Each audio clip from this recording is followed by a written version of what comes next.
नमस्कार दोस्तों। आज हम लोग फिर से वैदिक एज के बारे में जानेंगे।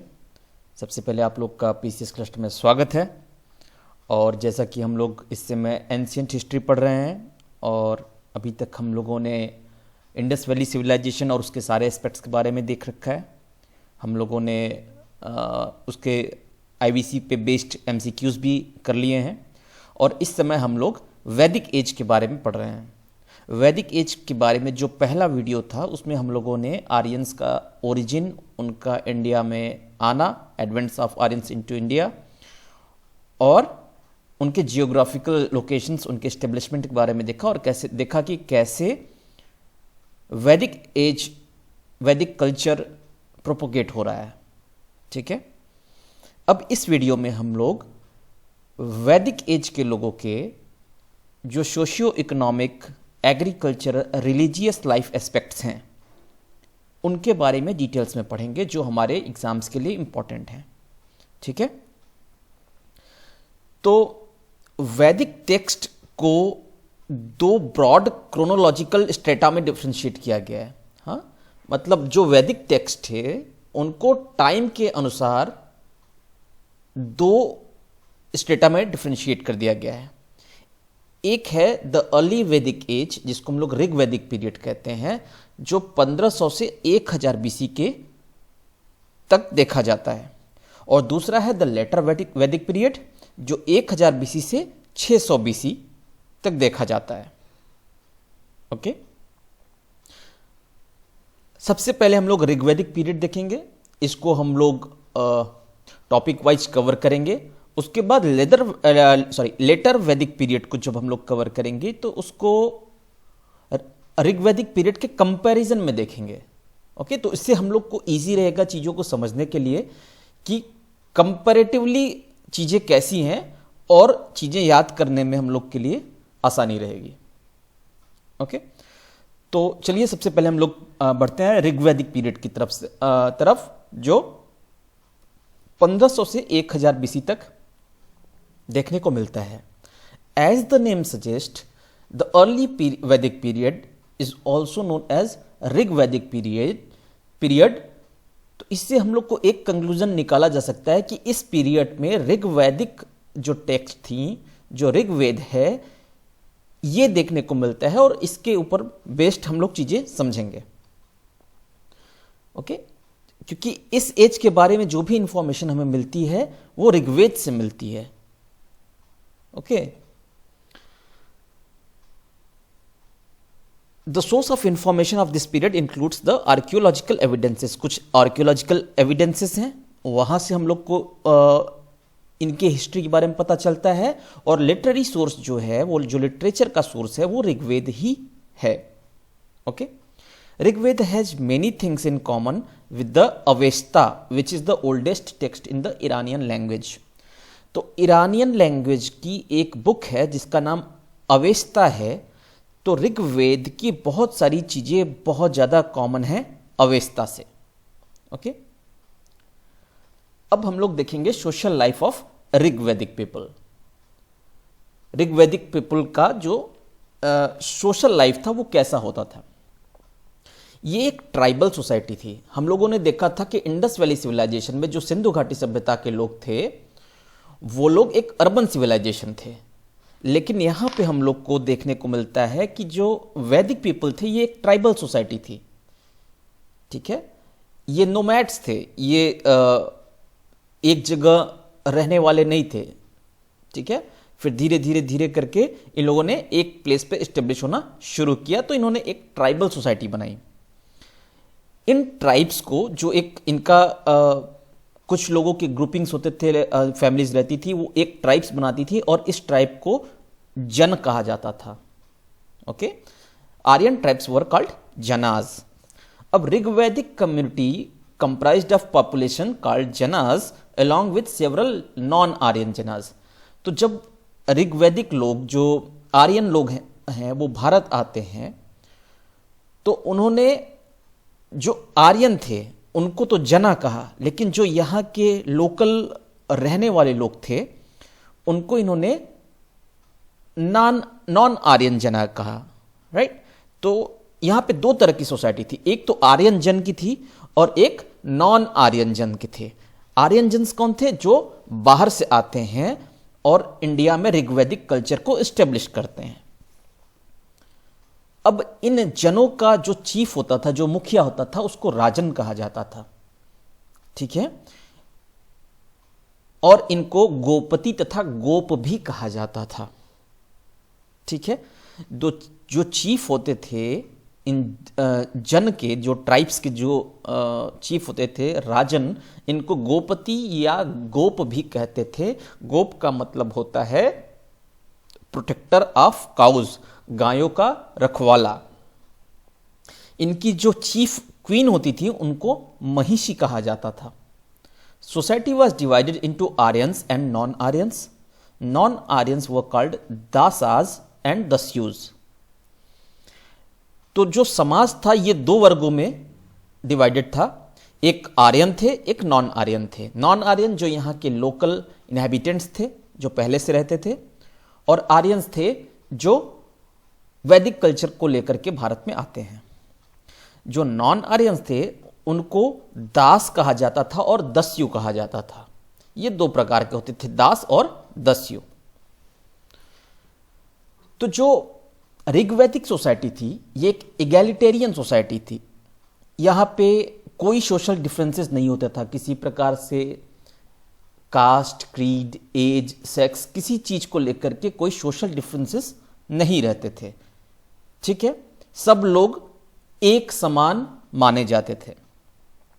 कुछ टर्मिनोलॉजीज हैं, जैसे पड़ी।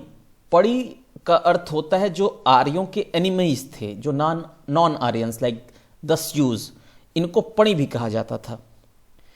गविष्ठी, गवेष्ण या गव्यत, इसका मतलब होता था कि गायों की खोज या गायों का अन्वेषण, ओके।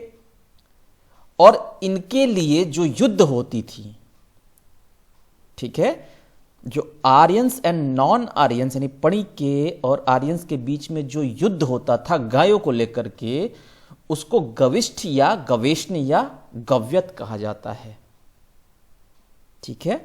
जो गोपति ऑफिस है, मतलब जो जन के चीफ थे राजन, उनको जो गोपति भी कहा जाता था। Gopati office was non hereditary and he was selected among the clansmen. जो मुखिया होता था, ये मुखिया की पोस्ट हेरिडेटरी नहीं होती थी। ये एनार्की नहीं थी कि राजन का बेटा राजन, गोपत का बेटा गोपत, ऐसे नहीं होता था। ये एक प्योरली डेमोक्रेटिक सोसाइटी थी और यहां पे मुखिया को चुना जाता था। क्लैंस के मेंबर्स के बीच में मुखिया को चुना जाता था।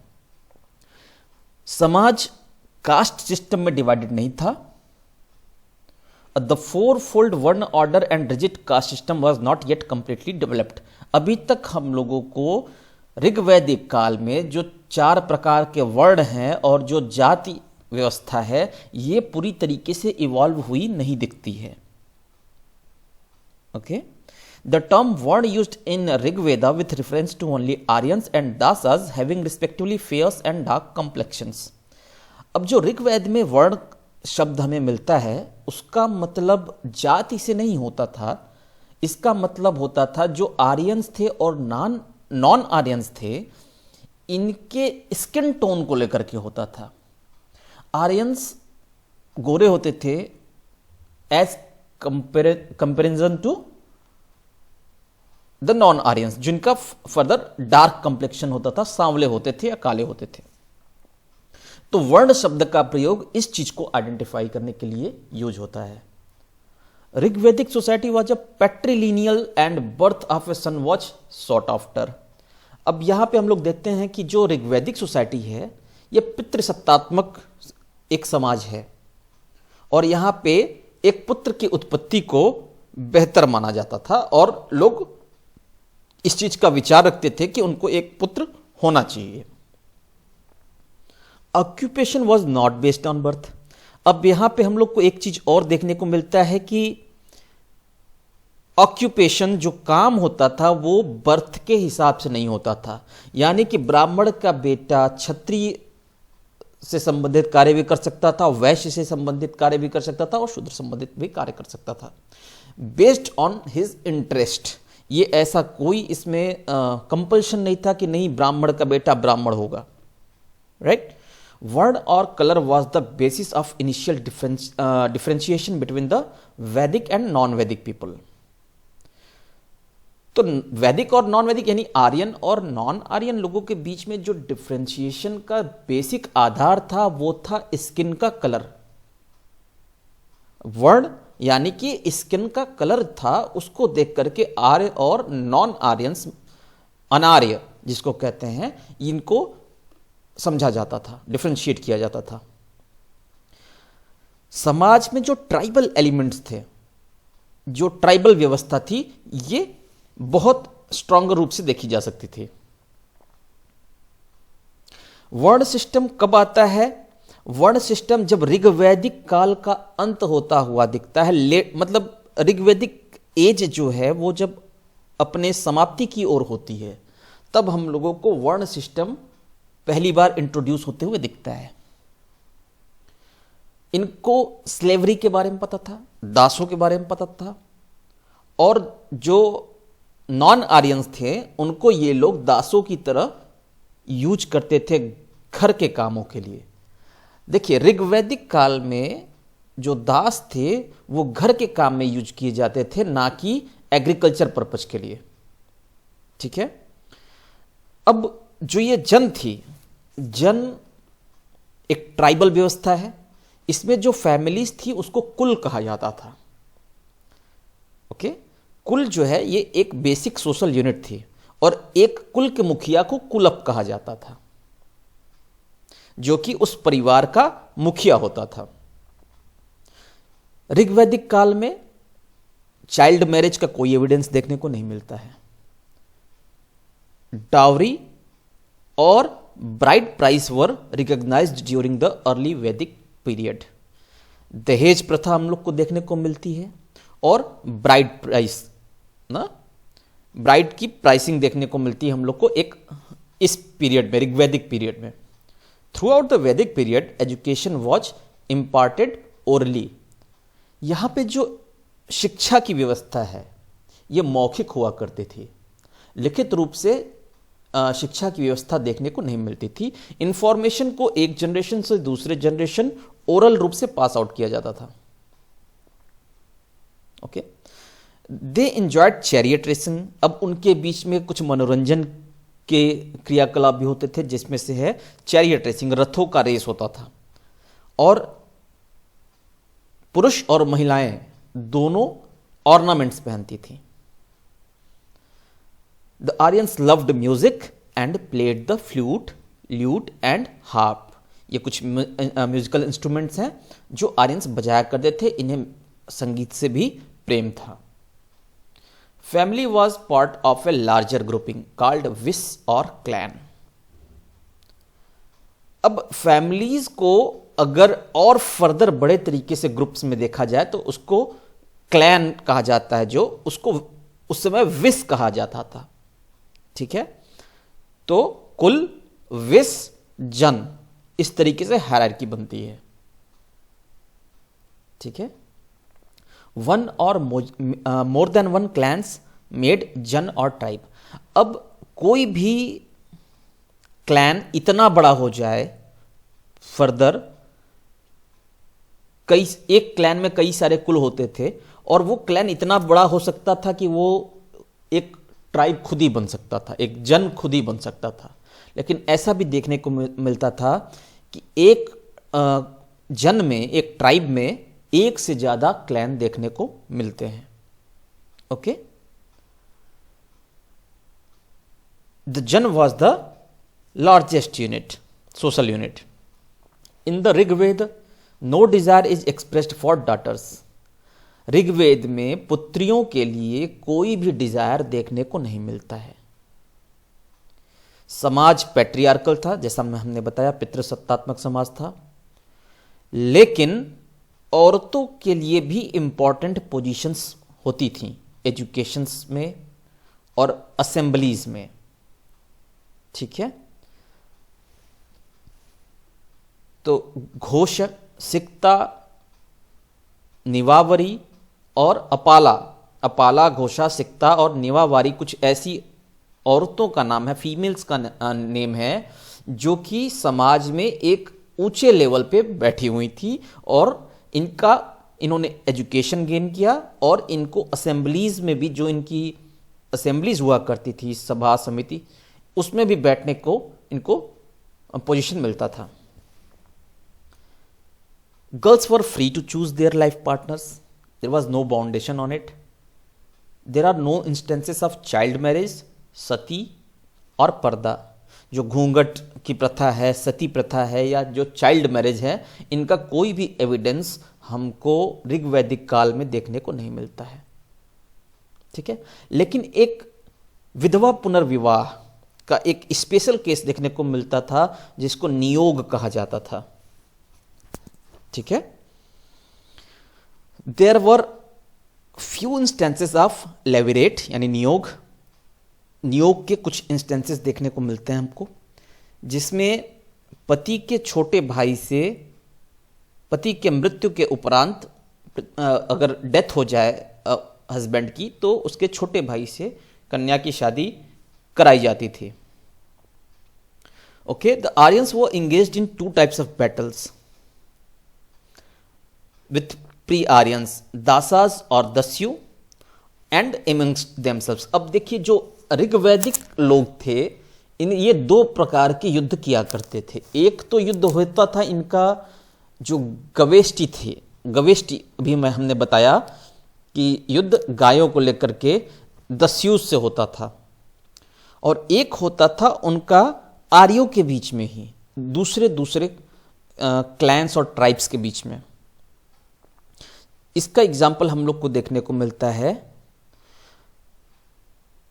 दसराग युद्ध, बैटल ऑफ 10 किंग्स। ठीक है, और दूसरा भरत किंग जो देवोदास थे उनका और दास रूलर शंबारा का युद्ध देखने को मिलता है, जिसमें भरत कुल के देवोदास ये विनर होते हैं। ठीक है, अब जो असेंबलीज के बारे में हम लोग बात कर रहे थे कि कौन कौन सी असेंबलीज होती थी। देखिए, असेंबलीज उस जन के लोगों का, प्रमुख लोगों का बनाया हुआ एक सभा होता था। ठीक है, जो जिनके कई नाम थे, कई तरह की सभाएं होती थी। ठीक है, एक का नाम था सभा, जो एक छोटी बॉडी थी और इसमें सिर्फ एलिट्स बैठते थे। एक होती थी समिति, ठीक है, जिसको प्रिसाइड करते थे राजन। ठीक है, और एक होती थी विदत। विदत था जो सबसे पुरानी असेंबली होती थी, उसको विदत कहा जाता है, और इसके बहुत सारे फंक्शन होते थे। ठीक है, गण नाम की भी एक असेंबली होती थी, जो कि ट्रूप्स जिसमें आते थे। Right, jana were headed by a rajan who was assisted by purohit, gramani and senani and popular bodies like sabha, samiti, विदत and गण। अब देखिए, जन जो था, इसको हमने बताया कि इसका मुखिया राजन होता था, लेकिन अब जन को चलाने के लिए राजन को असिस्ट कौन करते थे? तो पुरोहित करते थे, ग्रामणी करते थे और सेनानी करते थे। सेनानी is the head of the army. ठीक है, और सभा, समिति, विदत और गण नाम की 4 इनकी सभाएं होती थी। ठीक है, अब जन वो further divided into vis in turn was divided into kula और kutumb. Kula has griha and its unit and kulapa as its head, while the griha was headed by grihapati और दंपति। राइट,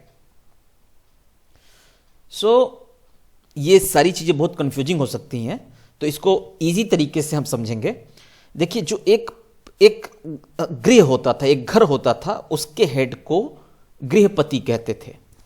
ठीक है, या कुलप कहा जाता था। ठीक है, गृह के हेड को गृहपति कहते थे, गृह से ऊपर कुल, कुल को कुलपति हेड करता था, और कुल के ऊपर होता था विस, विस को विस्पति हेड करता था, और उसके ऊपर होता था जन, जिनको राजन हेड किया करते थे। तो गृह सबसे छोटी यूनिट है, उसके ऊपर कुल, उसके ऊपर विस और उसके ऊपर जन। ठीक है, right. So group of kula made a grama. Alright, group of kula made a grama was headed by gramani. Okay, vrajapati, authority over a large land, was leader of kulapa and gramani. अब वज्रपति एक पोस्ट हुआ करती थी जिसका अथॉरिटी होता था कुल पे और ग्रामीणीज पे। कुलप और ग्रामीणीज को जो हेड करता था उसको वज्रपति कहा जाता था। ये देखिए सारी टर्मिनोलॉजी हैं और ये सारी चीजें याद करनी पड़ेंगी आपको। Rajan had no standing army and bureaucracy too was absent. देखिए राजन का कोई एक परमानेंट स्टैंडिंग आर्मी नहीं होती थी। इनको जब युद्ध करना होता था तो ये लोग इकट्ठे मिलकर युद्ध किया करते थे, लेकिन जब युद्ध का दौर नहीं होता था तो ये उस समय अपने एग्रीकल्चर वर्क्स या जो उनके घर की चीजें होती हैं उसमें लगे रहते थे। ठीक है,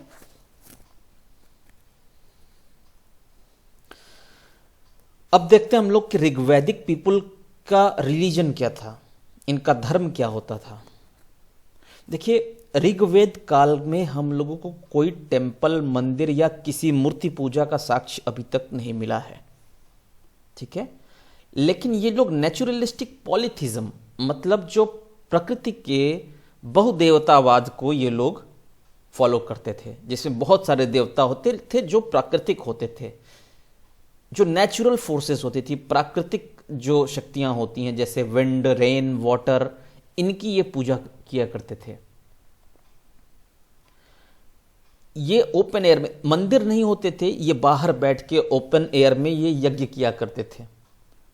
ठीक है, और एनिमल्स की सैक्रिफिशियल किलिंग्स भी होती थी, लेकिन काऊ को छोड़ के। गाय इनके लिए अवध्य थी, अघन्या कहते थे इसको।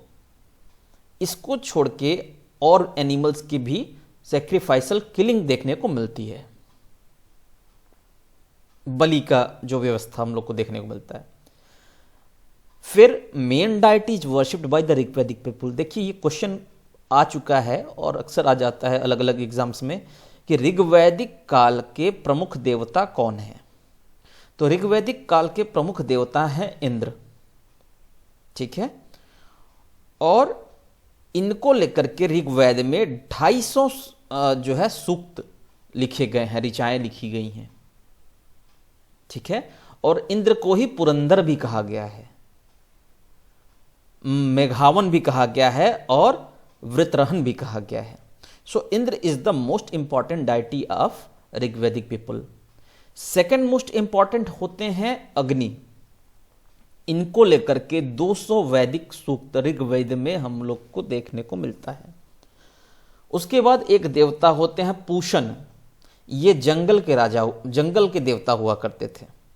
ये कैटल्स जो होते थे, उनके जो चरवाहे होते थे उनके देवता होते थे। और इनके अलावा जो हम लोग को देवताओं का साक्ष्य मिलता है ऋग्वेद में, वो है यम, रुद्र, सूर्य, सोम, सावित्री, अदिति, पृथ्वी, विष्णु इत्यादि। ठीक है, नाउ ये तो रहा ऋग्वेद के बारे में एक थॉरो इंफॉर्मेशन। ठीक है, अब हम लोग लेटर वैदिक पीरियड के बारे में पढ़ेंगे, जो 1000 बीसी से लेकर 600 बीसी तक जो इरा है उसके बारे में देखेंगे। लेकिन वो एक कंपैरिजन बेस्ड नॉलेज होगा, राइट। हम लोग लेटर वैदिक को एक एक टॉपिक के अंडर में नहीं, बट ऋग्वेदिक डेटा जो है उससे कंपेयर करके पढ़ेंगे तो हमको समझने में भी आसानी होगी और याद रखने में भी आसानी रहेगी। देखिए सोशल लाइफ के बारे में अब हम लोग देखिए वैदिक एज को एक साथ पढ़ रहे हैं, चाहे वो अर्ली वैदिक पीरियड हो या लेटर वैदिक पीरियड हो। ठीक है, तो अब सोशल लाइफ देखते हैं। तो वर्ण सिस्टम जो है ये अर्ली वैदिक पीरियड यानी ऋग वैदिक पीरियड में, जैसा हम लोगों ने पढ़ा अभी, ये कास्ट सिस्टम नहीं होता था, ये स्किन कलर को लेकर के होता था, जो आर्यंस और नॉन आर्यंस होते थे उनको लेकर के होता था। ठीक है, लेकिन लेटर वैदिक पीरियड में हम लोग को देखने को दिखता है कि फुल फ्लेजेड 4 वर्ण व्यवस्था देखने को मिलती है। अब राजन और पुरोहित ये क्लैन के अंदर रह के ही, ठीक है, ट्राइब के अंदर रह के ही उसके मुखिया का काम करते थे। ठीक है, लेकिन caste exogamy and rigid social hierarchy developed. अब हम लोग को यह देखने को मिलता है कि जो लेटर वैदिक पीरियड में इतना ज्यादा जाति व्यवस्था प्रबल हो गई थी और एक बहुत दृढ़ सोशल हायरार्की बन गई थी कि शूद्र सबसे नीचे रहेंगे, उसके ऊपर वैश्य रहेंगे, क्षत्रिय रूल करेंगे और पुरोहित सबसे ऊपर होंगे जो क्षत्रियों को असिस्ट करेंगे। राइट, यहां पे एक चीज हम लोग को और देखने को मिलती है कि increasing cult of sacrifices added to the power of Brahmanas. जो बलि की चीजें हैं, सेक्रीफाइसेस हैं, ये सब चीजें ब्राह्मणों को अतिरिक्त शक्तियां देती जा रही थी। देखिए, ऋग्वैदिक एज में ऑक्यूपेशन जो होता था वो बर्थ से डिसाइड नहीं होता था, वो इंटरेस्ट से डिसाइड होता था। जो काम जो करते थे वो उस तरीके वो अपने मन के हिसाब से कुछ भी कर सकते थे और ये बर्थ से डिसाइड नहीं किया जा सकता था कि एक कुम्हार का बेटा कुम्हार हो, ऐसा जरूरी नहीं है। लेकिन लेटर वैदिक पीरियड में हम लोग को देखने को मिलता है कि जो ऑक्यूपेशन था ये टोटली बर्थ बेस्ड होगा। पुरोहित का बेटा पुरोहित, ब्राह्मण का बेटा ब्राह्मण, क्षत्रिय का बेटा क्षत्रिय और वैश्य का बेटा वैश्य ही रहेगा, शूद्र का बेटा शूद्र से ही संबंधित कार्य करता है। ये चीज हम लोग को देखने को मिलता है लेटर वैदिक पीरियड में। ठीक है,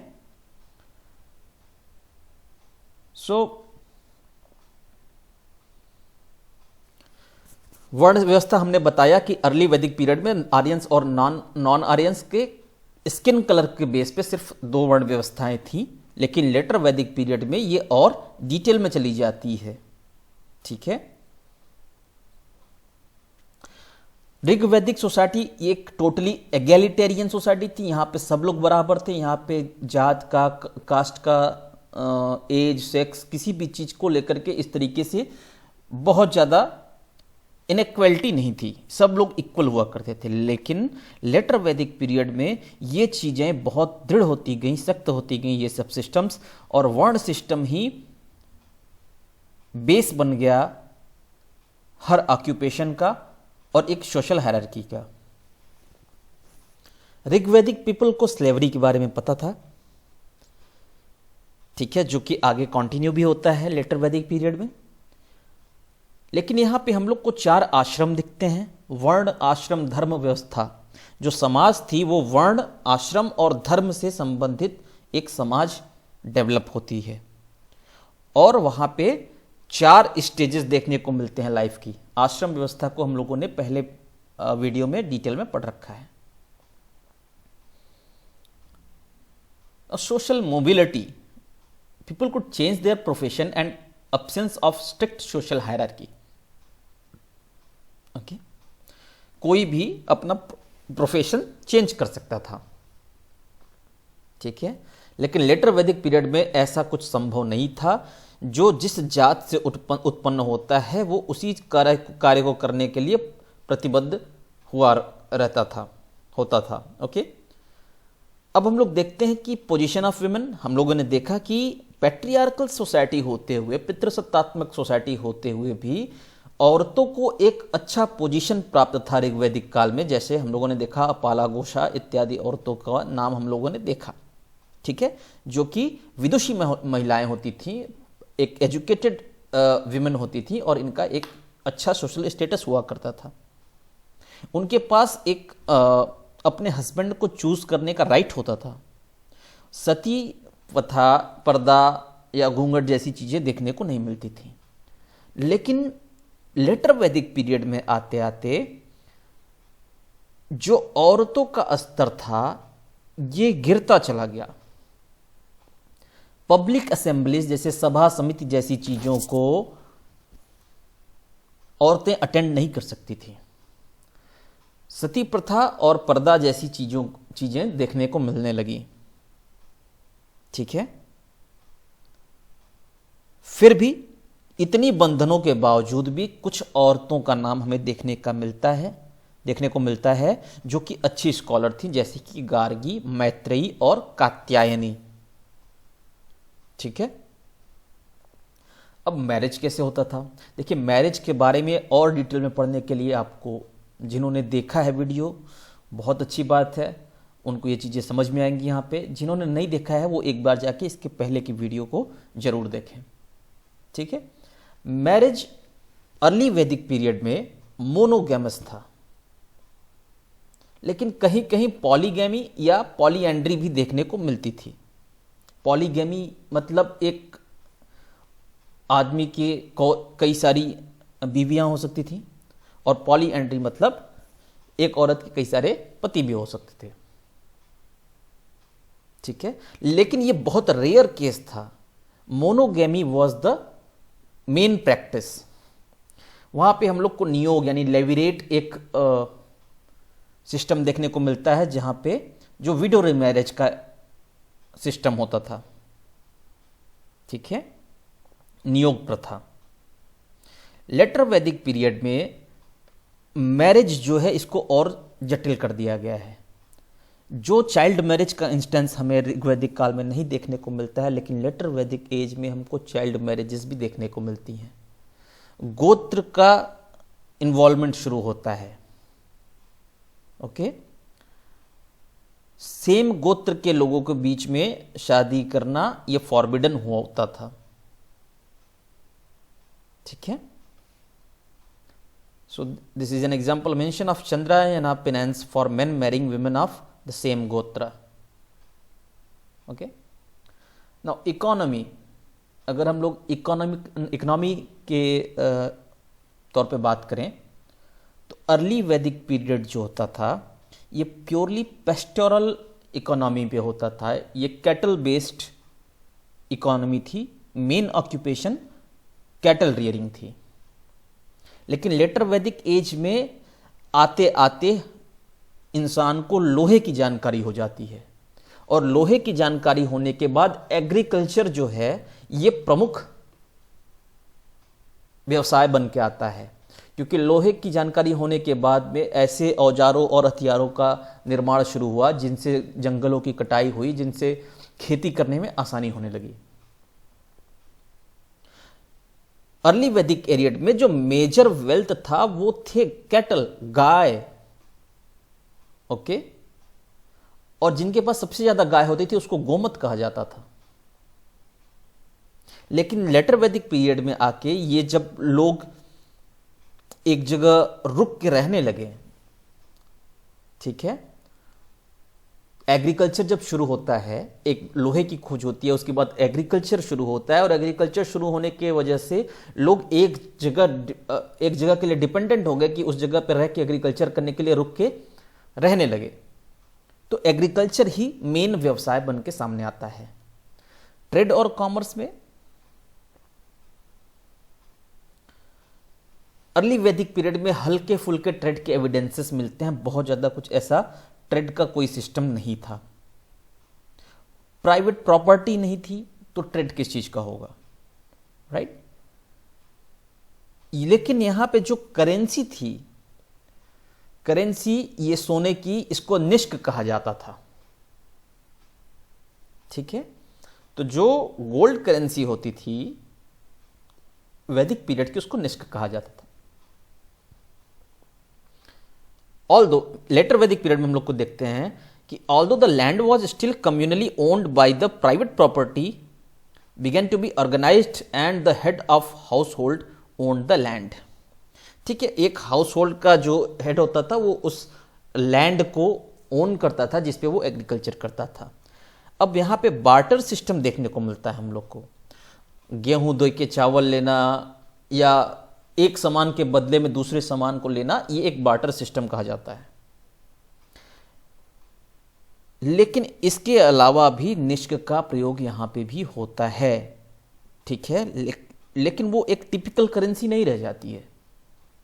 barter system was prevalent. Shreshthi was the organization of merchants which became prominent. अब जो वैश्य थे, इन्होंने अपना एक गिल्ड बना लिया, ग्रुप बना लिया, जिसको श्रेष्ठी कहा गया। और ये श्रेष्ठी बहुत इंपॉर्टेंट प्लेस रखते थे। रेवेन्यू सिस्टम क्या थी? कोई ऋग्वैदिक काल में हम लोग को रेगुलर रेवेन्यू सिस्टम नहीं देखने को मिलती है। हाँ, वॉलंटरी ट्रिब्यूट कोई देता था, बलि या कोई बाउंटी दे देता था। बाउंटी जब युद्ध करते थे तो उससे जीत के लाते थे, वो होती थी। और बलि वॉलंटियर तरीके से कोई गिफ्ट राजा को दे दे, राजन को, तो वो वॉलंटियर ट्रिब्यूट था, ठीक है। बट लेटर वैदिक पीरियड में यहां पे चूंकि खेती होने लगी तो कलेक्शन होने लगा टैक्सेस का, और ट्रिब्यूट थे, जो बलि थी, इसको मैंडेटरी कर दिया गया। बहुत इंपॉर्टेंट एस्पेक्ट बन के आता है। और जो बलि को ट्रिब्यूट को कलेक्ट करता था, उसका नाम था, उस ऑफिसर का नाम होता था संग्रहित्री, ठीक है। Vaishya were the only tribute paying community in later Vedic times. Crafts, देखिए वैदिक पीरियड में जो क्राफ्ट्स देखने को मिलती हैं, वो देखने को मिलती हैं कारपेंट्री, ठीक है, रथ का बनना और tanning etcetera. They were familiar with copper but didn't use iron, okay. Rigvedic people copper का यूज जानते थे, लेकिन उन्हें आयरन का यूज करने नहीं आता था, ठीक है। लेकिन लेटर वैदिक एरिड में क्राफ्ट्समैनशिप बढ़ती है, उनको आयरन का यूज पता चल जाता है, जिसको कृष्ण अयस्क के नाम से या श्याम अयस्क के नाम से जानते थे। उनको tin, lead, silver, gold, bronze, copper, इन सभी मेटल्स के बारे में पता चल गया था। उस समय जो पॉटरी होती थी, पेंटेड ग्रेवेयर पॉटरी थी, वो होती थी, ठीक है। और यहां पे आयरन फेस कल्चर देखने को मिलता है, ठीक है। एग्रीकल्चर वैदिक पीरियड में शिफ्टिंग एग्रीकल्चर होती थी। बार्ले यानी यव जो होता था, ये मेन ग्रेन होता था। ये लोग वुड का प्लाऊ, लकड़ी का बना हुआ फल यूज करते थे। प्लाऊ जो होता था, ये लकड़ी का बना हुआ होता था, ठीक है। लेटर वैदिक पीरियड में जब सेटल्ड एग्रीकल्चर होने लगा और धीरे धीरे फिर से अर्बनाइजेशन होना शुरू हुआ, नगर बनने शुरू हुए, तो हम लोग को देखने को मिलता है कि कल्टीवेशन भी हो रहा है और साथ में हर्डिंग भी हो रही है, कैटल रियरिंग भी हो रही है। और यहां पे चावल, राइस जो है, इसको व्रीहि कहा जाता था, राइस को व्रीहि कहा जाता था, और गेहूं को गोधुम कहा जाता था। ये मेन स्टेपल डाइट हुआ करता था। रिलीजन में हम लोग देखते हैं कि जो नेचर ऑफ वर्शिप है, यहां पे अर्ली वैदिक पीरियड में हम लोग ने देखा कोई मंदिर नहीं है, कोई आइडल वर्शिप नहीं है, ठीक है। ये नेचुरल फोर्सेस की पूजा करते थे। लेकिन लेटर वैदिक पीरियड में आइडल्स वर्शिप देखने को मिलता है।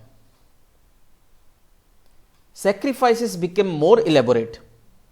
बलि, यज्ञ, हवन, ये सब चीजें बहुत इंपॉर्टेंट हो जाती हैं, और यहां पे ब्राह्मणों की सुप्रीमेसी बढ़ने लगती है। ब्राह्मण performed they performed means Brahmins performed yajnas such as Ashwamedh yajna, Vajpayee yajna, etc. to establish their authority over the chiefs and their territory. जो राजन होते थे इनके ऊपर अपनी अथॉरिटी इस्टेब्लिश करने के लिए ब्राह्मणों ने कुछ यज्ञ कर्म शुरू किए, जिसको अश्वमेध यज्ञ, वाजपेयी यज्ञ जैसी चीजें देखने को हम लोग को मिलती हैं।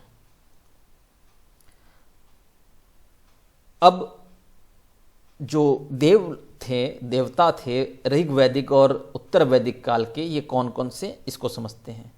अब हम लोग मेल गॉड्स को देखें तो यहाँ पे इंद्र, अग्नि, वरुण, सोम, यम, पूषण, विष्णु, मरुत और अश्विनी कुमार, इनके बारे में हम लोग को देखने को मिलता है। ये ऋग्वैदिक देव हैं। लेकिन उत्तर वैदिक काल में इंद्र और अग्नि का जो इंपॉर्टेंस था वो धीरे धीरे कम होने को देखने को मिलता है। लेकिन प्रजापति जो हैं गॉड ऑफ क्रिएशन, इनकी सुप्रीमेसी बढ़ती हुई दिखती है। विष्णु और रुद्र जो पहले की माइनर गॉड्स होते थे, अब ये प्रमुख देव हो गए। Division in the class of deities appeared, example Pushan became the God of शूद्र। अब देखिए जो लेस इंपॉर्टेंट देव थे इनको ये भी कास्ट बेस्ड हो गए। पूषण जो पहले जंगल के देव होते थे, चरवाहों के देवता थे, अब वो शूद्रों के देवता हो गए। हमें कुछ फीमेल गॉड देखने को मिलती हैं, सावित्री, अदिति, पृथ्वी, नृत्य, उषा, ये दोनों फेजेस में देखने को मिलती हैं। कुछ डेमी गॉड्स थे, हाफ गॉड्स जिसको गंधर्व कहते हैं, अप्सरा कहते हैं, विश्वदेव कहते हैं और आर्यमान कहते हैं। ठीक है, ये डेमी गॉड्स होते थे। अब वैदिक काल से जुड़ी हुई जो नदियां हैं उनके जो ऋग्वैदिक नेम्स हैं इसको हम लोग देख लेते हैं। इंडस को सिंधु कहते थे, झेलम को वितस्ता, ब्यास नदी को विपाशा, चेनाब को अस्किनी, रावी को पौरुष्णी या इरावती भी कभी कभी कहते थे, सतलज को शतुद्री, घग्गर को सरस्वती या दृशावती कहते थे। ये सबसे इंपॉर्टेंट नदी होती थी। देखिए गंगा का नेम जो है ये हम लोग को उत्तर वैदिक काल में देखने को मिलता है। ऋग वैदिक काल में गंगा का नेम हम लोग को नहीं देखने को मिलता है। गंडक को सदानीरा कहते थे, काबुल को कुंभा, कुर्रम को कुभु, स्वात को सुवस्ता, गोमल को गोमती। ये ऋग्वैदिक नेम्स हैं, कभी कभी पूछ लेते हैं, इनको एज सच सबको याद करना पड़ेगा। अब कुछ ऑफिशियल पोस्ट हैं, ये कौन होते थे इनके बारे में देख लेते हैं। व्रजपति, ये जो पाश्चर लैंड है उसका ऑफिसर इंचार्ज होता था। पुरोहित जो सबसे हाईएस्ट ऑर्डर के प्रीस्ट होते थे, पुजारी होते थे। जीवगृभा, ये पुलिस ऑफिशियल थे। सेनानी, ये सुप्रीम कमांडर इन चीफ होते थे आर्मी के। ग्रामीणी, विलेज के प्रमुख।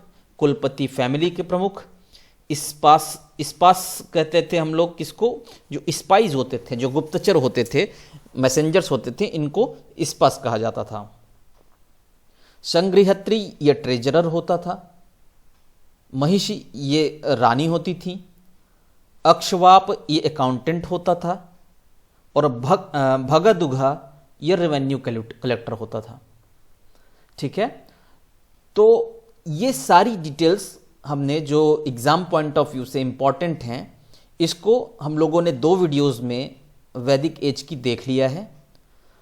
और नेक्स्ट वीडियोस में अब हम वैदिक एज से संबंधित MCQ लेकर के आएंगे। ठीक है, till then thank you. Please like the video, subscribe the channel and share it with your friends. Thank you very much.